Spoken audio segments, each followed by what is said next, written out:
Hello friends, welcome to IAS PCS केंद्र। Friends, 100 pages note series के अंतर्गत इस वीडियो में हम एंशिएंट इंडिया को कंटिन्यू करेंगे। पिछले वीडियोज को अगर आपने नहीं देखा है तो डिस्क्रिप्शन बॉक्स में लिंक दिया हुआ है, आप जाकर उन वीडियोज को भी जरूर देख सकते हैं। और नोट्स की बात करें तो डिस्क्रिप्शन बॉक्स में टेलीग्राम चैनल का भी लिंक दिया हुआ है, तो आप जाकर उस चैनल का सब्सक्रिप्शन भी ले सकते हैं। चलिए बिना किसी देरी के इस वीडियो को हम शुरू करते हैं, एक एक करके सारी बातों को डिस्कस करते हैं। देखिए, जैन धर्म और बौद्ध धर्म की सारी बातें हो चुकी है, कुछ एक बातें बची हुई है जो एग्जाम पर्सपेक्टिव से इंपॉर्टेंट है, उसको इसमें डिस्कस करते हुए हम आगे बढ़ जाएंगे। फिर मगध साम्राज्य की बात करेंगे, फिर मौर्य वंश की बात करेंगे, उसके बाद मौर्योत्तर काल की बात करेंगे, फिर गुप्त काल की बात करेंगे, उसके बाद गुप्तोत्तर काल की बात करेंगे, उसके बाद ऐसे ही एंशिएंट हिस्ट्री कंप्लीट हो जाएगी। कहने का मतलब ये हुआ कि इसके बाद बहुत ज़्यादा कुछ नहीं बचा हुआ है एंशिएंट हिस्ट्री के अंतर्गत। खैर, चलिए बिना किसी देरी के इस वीडियो को हम शुरू करते हैं। इस वीडियो में हम बात करते हैं, देखिए, बौद्ध धर्म की बात करें तो इसके पहले हमने बौद्ध धर्म के अंतर्गत बौद्ध संगीतियों को देखा था।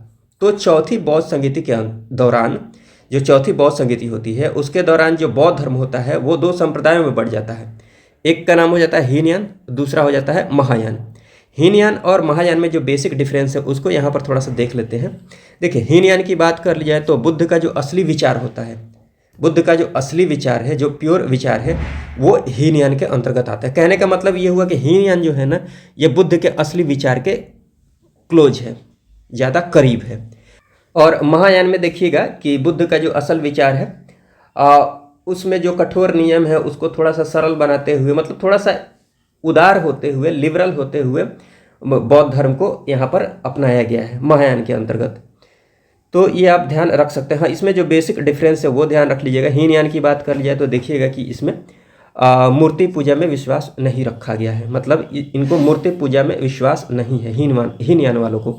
वही महायान की बात कर लिया तो इनको मूर्ति पूजा में विश्वास है। यही कारण है महायान संप्रदाय के वजह से ही, इन्हीं की वजह से देखिएगा कि जो बुद्ध हैं उनकी मूर्तियाँ देखने को मिलती हैं। ठीक है। उसके बाद हीनयान की बात कर लिया तो देखिए, ये कठिन रास्ता है, ऑब्वियस सी बात है, ये कठिन रास्ता था, तो इसी को सरल बनाने के लिए इसमें थोड़ा सा छूट प्रदान किया गया। ठीक है, थोड़े छूट के साथ एक नए संप्रदाय का उदय हुआ जिसको महायान के नाम से आप जानते हैं।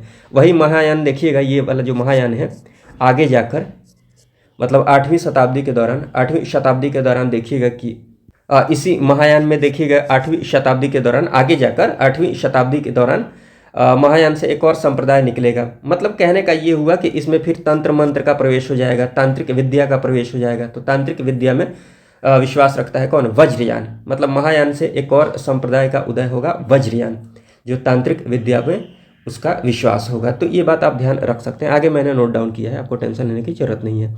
हाँ, तो यहाँ पर देख लीजिएगा, ये हीनयान की बात कर लिया तो ये थोड़ा कठिन रास्ता था, भिक्षु जीवन का समर्थन करता था हीनयान। वही महायान की बात कर ली जाए तो ये थोड़ा सा सरल हो गया, क्योंकि इसमें देखिएगा कि भिक्षु के साथ साथ जो गृहस्थ थे, ठीक है, वो भी उपासक बन सकते थे। भिक्षु के साथ साथ जो सामान्य उपासक थे उनको भी इसमें महत्व दिया गया है। ठीक है। उसके बाद जो मुख्य डिफरेंस है वो देख लीजिएगा, जैसे कि यहाँ हीनयान में देखिएगा कि बुद्ध को महापुरुष माना गया है, देवता नहीं माना गया है। वही महायान के अंतर्गत देखिएगा बुद्ध को देवता माना गया है। और उसके बाद देखिएगा हीनयान की बात कर ली जाए तो यहाँ पर इनका जो ग्रंथ होता है, ग्रंथ की जो भाषा होती है वो विशेष रूप से क्या होती है? पाली भाषा होती है। ठीक है। वही महायान की बात कर ली जाए तो इनकी जो भाषा होती है, इनके ग्रंथ की जो भाषा होती है वो संस्कृत होती है। उसके बाद एक और डिफरेंस आप देख सकते हैं, जो कि यहाँ पर आपको जानने की जरूरत नहीं है, बस मैं वैसे ही बता देता हूँ। हीनयान का जो आदर्श होता है वो अरहत को प्राप्त करना होता है। अरहत कहने का मतलब आप सिंपल ये समझ लीजिए, ज्ञान को प्राप्त करना, निर्वाण को प्राप्त करना, पूर्ण ज्ञान की प्राप्ति करना। ठीक है, अरहत का मतलब ये हुआ। तो हीनयान का आदर्श जो होता है वो होता है अरहत को प्राप्त करना। वही महायान का जो आदर्श होता है वो होता है बोधिसत्व को प्राप्त करना। बोधिसत्व कहने का मतलब ये हुआ कि देखिए अरहत में होगा ये कि कोई ज्ञान की प्राप्ति करना चाह रहा है तो स्वयं की ज्ञान की प्राप्ति पर ही फोकस करेगा। अरहत में ये बात होती है। वही बोधिसत्व की बात कर लिया है तो बोधिसत्व में होता ये है कि वो खुद की ज्ञान की प्राप्ति के साथ साथ दूसरों को भी ज्ञान प्राप्ति का मार्ग प्रशस्त करता है। तो ये डिफरेंस है। बाकी कुछ एक बोधिसत्व हुए जो आगे हम पढ़ेंगे, उनके बारे में कुछ एक महत्वपूर्ण नाम है, यहीं पर है, देख लीजिए, यहाँ पर इनको हम देखने वाले हैं। हाँ, तो ये बेसिक डिफरेंस है, ये ध्यान रख लीजिएगा हीनयान महायान में। उसके बाद बौद्ध साहित्य। महत्वपूर्ण है, ध्यान रख लीजिएगा एग्जाम पर्सपेक्टिव से। कुछ एक बौद्ध साहित्य को देख लेते हैं। जैसे इसमें बौद्ध साहित्य में ये बहुत इंपॉर्टेंट है, त्रिपिटक। त्रिपिटक जो कि पाली भाषा में इसकी रचना की गई है, ये ध्यान रख लीजिएगा। त्रिपिटक के अंतर्गत देखिए, एक तो आता है सुत्त पिटक। सुत्त पिटक में बुद्ध के जो उपदेश होते हैं उनका संग्रहण है। वही विनय पिटक की बात कर ली जाए तो बुद्ध ने जो संघ बनाया था, बुद्ध का जो संघ था, तो संघ संबंधी जो भी नियम कानून है वो किसके अंतर्गत आते हैं, विनय पिटक में ये वर्णन किया गया है उनके नियम का। उसके बाद अभिधम्म पिटक की बात कर लिया तो बुद्ध के जो भी दार्शनिक विचार हैं उनका इसमें वर्णन मिलता है। ठीक, तो ये सारी बातें हैं, आप ध्यान रख लीजिएगा। उसके बाद जातक की बात कर ली जाए, जातक कथा की बात, जातक कथा आपने सुना होगा। जातक कथा की बात कर ली जाए तो गौतम बुद्ध के जो पूर्व जन्म की कथाएं हैं उनका वर्णन इसमें मिलता है जातक कथाओं में, तो ये ध्यान रख लीजिएगा। उसके बाद अंगुत्तर निकाय की बात हमने कर ली है, जिसमें 16 महाजनपदों का उल्लेख मिलता है। उसके बाद हाँ, ये ध्यान रख लीजिएगा, नागसेन, नागसेन की ये रचना है मिलिंद पन्हो, जिसमें देखिएगा कि बौद्ध भिक्षुक नागसेन एवं एक यूनानी राजा है मिनांडर, उसके दार्शनिक वार्तालाप का इसमें वर्णन मिलता है मिलिंद पन्हो में। बस आप इतना ध्यान रख लीजिएगा, मिलिंद पन्हो जो है ये किसकी रचना है, नागसेन की रचना है। और ये भी आप ध्यान रख सकते हैं, नागसेन एवं यूनानी राजा मिनांडर के दार्शनिक वार्तालाप का इसमें वर्णन किया गया है मिलिंद पन्हो में। और उसके बाद हाँ, ये ध्यान रख लीजिएगा, अश्वघोष की ये 3 रचनाएं महत्वपूर्ण हैं। एक तो बुद्ध चरित है, एक सौंदरानंद है, एक है शारिपुत्र प्रकरण, तो ये भी ध्यान रख लीजिएगा।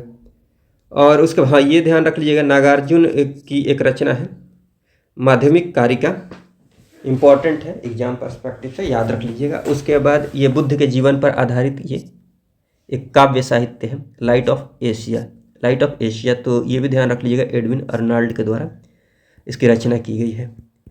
उसके बाद बात कर लीजिए जैन साहित्य की। जैन साहित्य को आगम भी कहा जाता है, तो ये इंपॉर्टेंट है एग्जाम पर्सपेक्टिव से, ध्यान रख लीजिएगा। और जैन साहित्य ही एक ये है भगवती सूत्र, इसकी बात हमने कर ली है, जिसमें मैंने बताया था कि 16 महाजनपदों का उल्लेख भी मिलता है। जैसे अंगुत्तर निकाय में मिलता है 16 महाजनपदों का उल्लेख, वैसे ही भगवती सूत्र में मिलता है। तो ये सब बातें हैं, थोड़ा सा ध्यान रख लीजिएगा। उसके बाद देखिए बौद्ध धर्म से संबंधित, बौद्ध शिक्षा से संबंधित कुछ एक महत्वपूर्ण बात, जैसे बौद्ध शिक्षा केंद्र की बात करें प्राचीन समय में, तो ये ध्यान रख लीजिएगा, नालंदा विश्वविद्यालय था जो कि महायान का प्रमुख केंद्र था। महायान संप्रदाय मतलब बौद्ध धर्म जो 2 संप्रदाय में बढ़ता है, महायान हीनयान, तो महायान का प्रमुख केंद्र होता है नालंदा विश्वविद्यालय। नालंदा विश्वविद्यालय की बात कर लीजिए तो आपको पता है कि कुमार गुप्त प्रथम के द्वारा इसकी स्थापना कराई जाती है। और उसके बाद विक्रमशिला विश्वविद्यालय की बात कर ली जाए तो ये भी आप ध्यान रख लीजिएगा, इसकी स्थापना पाल वंश के शासक धर्मपाल के द्वारा कराई जाती है, जो कि बौद्ध शिक्षा केंद्र के लिए जाना जाता है, मतलब बौद्ध धर्म से संबंधित यहाँ पर शिक्षाएं दी जाती थी। और उसके बाद ये भी ध्यान रख लीजिएगा, वल्लभी, गुजरात में वल्लभी, जो कि बौद्ध धर्म में जो हीनयान संप्रदाय होता है उसका प्रमुख केंद्र होता है वल्लभी, तो ये ध्यान रख लीजिएगा, इम्पॉर्टेंट है। हाँ, उसके बाद ये इम्पॉर्टेंट है, देखिएगा कि बौद्ध धर्म, जैन धर्म, तो बौद्ध धर्म और जैन धर्म का जो विशेष संरक्षण प्राप्त होता है किनके शासनकाल में होता है, ये इम्पॉर्टेंट है, किन शासकों के द्वारा इनका संरक्षण प्रदान किया जाता है। जैसे बौद्ध धर्म को संरक्षण देखिए किनके द्वारा प्रदान किया जाएगा, अजात शत्रु के द्वारा किया जाएगा, फिर अशोक की बात कर ली जाए, कनिष्क की बात कर ली जाए, हर्षवर्धन की बात कर ली जाए, तो ये कुछ एक महत्वपूर्ण नाम है, इनका नाम ध्यान रख लीजिएगा। उसके बाद जैन धर्म के संरक्षण की बात कर ली जाए तो जैन धर्म को संरक्षण प्रदान किया जाता है लिच्छवी नरेश चेटक के द्वारा, चंद्रगुप्त मौर्य महत्वपूर्ण नाम है, फिर कलिंग नरेश खारवेल, तो ये सब कुछ एक महत्वपूर्ण नाम है, इनके नाम आप ध्यान रख लीजिएगा। और उसके बाद देखिएगा, हाँ, ये वज्रयान के बारे में मैंने आपको बता ही दिया है, वज्रयान तांत्रिक विद्या में विश्वास रखता है, ये मैंने बता दिया है कि इसका उदय कैसे होता है, ये थोड़ा सा आप ध्यान रख लीजिएगा। उसके बाद बात कर लिया, हाँ, बोधिसत्व की बात हमने जो की है, जो कि महायान का आदर्श है बोधिसत्व, तो कुछ एक प्रमुख बोधिसत्व की बात कर लेते हैं। जैसे एक नाम ये ध्यान रख लीजिएगा, मैत्रेय का। मैत्रेय को माना गया है कि ये भावी बुद्ध होंगे, मतलब आने वाले बुद्ध, जो इनका कि मतलब बाद में इनका अवतार होगा, कहने का मतलब ये हो गया। ठीक है, तो मैत्रेय जो हो गए वो कौन हो गए, भावी बुद्ध हो गए, ये नाम ध्यान रख लीजिएगा। हाँ, उसके बाद एक और बोधिसत्व ये ध्यान रख लीजिएगा, अवलोकितेश्वर, जिनको पद्म पाणी के नाम से भी जाना जाता है। पद्म पाणी कहने का मतलब हाथ में कमल लिए हुए, पद्म मतलब हाथ, पाणी मतलब हाथ, पद्म मतलब कमल, तो हाथ में कमल लिए हुए, ठीक है। हाँ, पद्म पाणी की बात की जाए तो देखिएगा अजंता की जो गुफाएं हैं वहाँ पर जो चित्रकला पाई जाती है वहाँ पर ये चित्र देखने को मिलेगा, ये पद्म पाणी हाथ में कमल लिए हुए बुद्ध की, ठीक है। तो ये ध्यान रख लीजिएगा। उसके बाद देख लेते हैं कुछ एक और बातें हैं बौद्ध धर्म से संबंधित, जैसे भूमि स्पर्श की बात कर ली जाए तो भूमि स्पर्श की जो मुद्रा है ना, ये बेसिकली इंद्रियों पर विजय का प्रतीक है, तो ये आप ध्यान रख लीजिएगा। उसके बाद 1 करवट सोना जो है ये किसका प्रतीक है, महापरिनिर्वाण का प्रतीक है।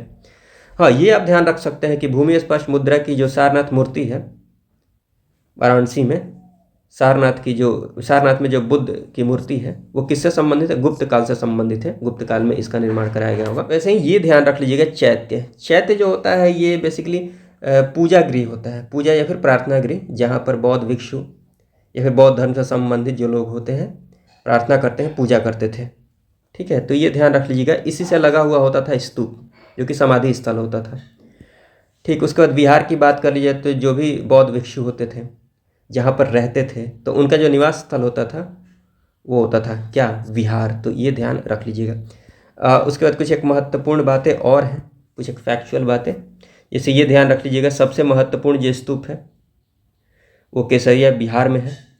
फिर धमेक स्तूप की बात कर ली जाए तो उत्तर प्रदेश के सारनाथ में, रामभर स्तूप की बात कर ली जाए तो उत्तर प्रदेश के कुशीनगर में, सांची की बात कर ली जाए तो मध्य प्रदेश में है, बोरोबदूर की बात कर ली जाए तो इंडोनेशिया में है।